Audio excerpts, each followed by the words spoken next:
Pour moi, ma plus grande crainte, c'est de savoir que nos compatriotes qui sont aujourd'hui dans cette situation ne puissent pas avoir de vivre, ne puissent pas avoir de quoi se nourrir ou ne puissent pas avoir en tout cas les éléments nécessaires pour pouvoir traverser ces moments difficiles. Ensuite, puisque c'est le plus grand dépôt d'hydrocarbures qui a explosé, je pense qu'on peut s'attendre à une situation pire les jours à venir. Selon les informations qui circulent, il y a 1 litre d'essence est vendu aujourd'hui entre 50 000 et 70 000. Donc le déplacement, ça va être extrêmement compliqué. Pour nous, par exemple, qui partons jusqu'en ville pour aider nos amis, si on n'a pas des moyens de retourner à la maison, je pense que ça va être encore plus compliqué. Aujourd'hui, c'est un peu facile. Les tronçons ont augmenté déjà. C'est parfois 5 000, parfois 3 000. Absolument, les tronçons ont augmenté. Les tronçons ont carrément augmenté. Par exemple, un tronçon, c'était 2 000, mais on te dit 5 000 ou 3 000. C'est à choisir ou à laisser. Bonjour, monsieur. Bonjour à vous. Okay. Quel est votre nom? Je m'appelle Gassim Sissé. Je suis étudiant à l'université Gamal Abdel Nasser de Conakry. D'accord. Vous êtes étudiant, on vous a trouvé ici en train de chercher un taxi. Mais ça fait plusieurs minutes que vous êtes là sous le soleil, mais il n'y a pas de taxi. Dites-nous un peu, qu'est-ce que cela vous fait exactement? Ça fait mal parce que non seulement moi je suis sorti de la maison pour aller aider nos autres amis étudiants qui sont dans les mêmes situations, qui sont des sinistrés au niveau de Kaloum. D'abord je suis sorti à Lambagne, ça a été vraiment compliqué d'avoir un taxi. Je suis resté sous un soleil ardent, donc j'ai commencé déjà à avoir des maux de tête. Et venir jusqu'à Bambeto, ne pas encore avoir de taxi pour continuer à Faïsal, aller apporter de l'aide ou aller jusqu'à Kaloum, apporter de l'aide à nos amis, ça fait vraiment mal parce que tu as envie d'apporter ton aide. Si tu ne trouves pas les moyens de te déplacer, d'aller jusque là-bas, vous voyez combien de fois c'est compliqué. D'accord. Vous êtes différent de ceux qui sont aujourd'hui à la maison, vous êtes sortis sur le terrain, vous avez expérimenté réellement cette situation dure aujourd'hui.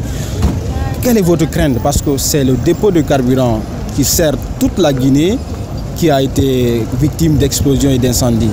Dans les jours à venir, quelles sont vos craintes aujourd'hui?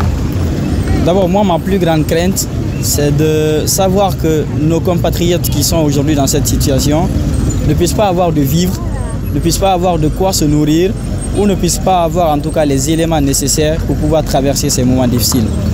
Ensuite, puisque c'est le plus grand dépôt d'hydrocarbures qui a explosé, je pense qu'on peut s'attendre à une situation pire les jours à venir.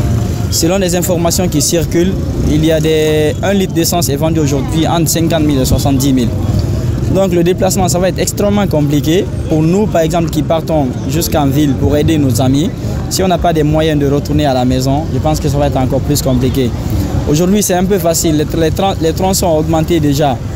C'est parfois 5 000, parfois 3 000. Absolument, les tronçons ont augmenté. Les tronçons ont carrément augmenté. Par exemple, un tronçon, c'était 2 000, mais on te dit 5 000 ou 3 000. C'est à choisir ou à laisser. Mais si tu te trouves dans une situation où tu veux aller aider des gens, tu es obligé de payer. Mais si par exemple tu n'as pas les moyens de payer, tu vas te sentir faible, tu vas te sentir incapable de répondre à l'invitation de nos compatriotes. Donc les jours à venir, s'il n'y a pas une meilleure situation pour ouvrir les stations ou pour faire en sorte qu'on ait du carburant, je pense qu'on peut s'attendre à du pire. D'accord. Maintenant, parce qu'il y a tout problème a une solution. On peut même suggérer des solutions en tant qu'étudiant, en tant que citoyen ou bien observateur. Quelle solution aujourd'hui envisagez-vous à donner, à soumettre à l'État aujourd'hui pour résoudre ce problème? Moi, je pense que l'État doit commencer par faire un état des lieux. Ils ont certainement des statistiques pour savoir dans telle station il y a combien de litres, dans telle station il y a combien de litres, pour qu'ils aient une idée de quantité qu'on a aujourd'hui en Guinée. Parce que le dépôt a explosé. Maintenant, là, on n'a pas une idée de la quantité qui reste. Ils doivent commencer par faire un état des lieux pour savoir quelle est la quantité que nous avons. Ensuite, si c'est une quantité insuffisante, faire appel à nos voisins qui sont là. En tout cas, s'ils peuvent nous apporter de l'essence pour que les gens puissent se déplacer. Parce que imaginez qu'on n'ait pas assez de réserves pour couvrir seulement Conakry. Et on a des ambulances, des forces de sécurité qui doivent se déplacer pour répondre un petit peu à toutes les attentes. Et si on n'a pas de carburant, si on n'a pas une idée de la quantité que nous avons pour économiser, pour pouvoir offrir la quantité à chacun comme il le faut, je pense que ce ne sera pas bon.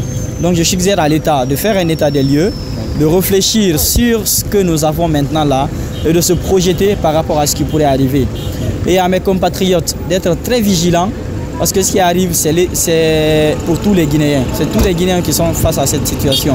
Si on n'est pas vigilant, c'est pas bon. On peut tomber dans des fausses informations, on peut tomber dans des situations où on ne pourra pas vraiment s'en sortir. Absolument. Donc l'État doit communiquer, non seulement pour tenir la population informée de ce qui se passe, mais aussi de prendre des mesures correctes qui puissent faire en sorte qu'on puisse vraiment traverser cette situation difficile.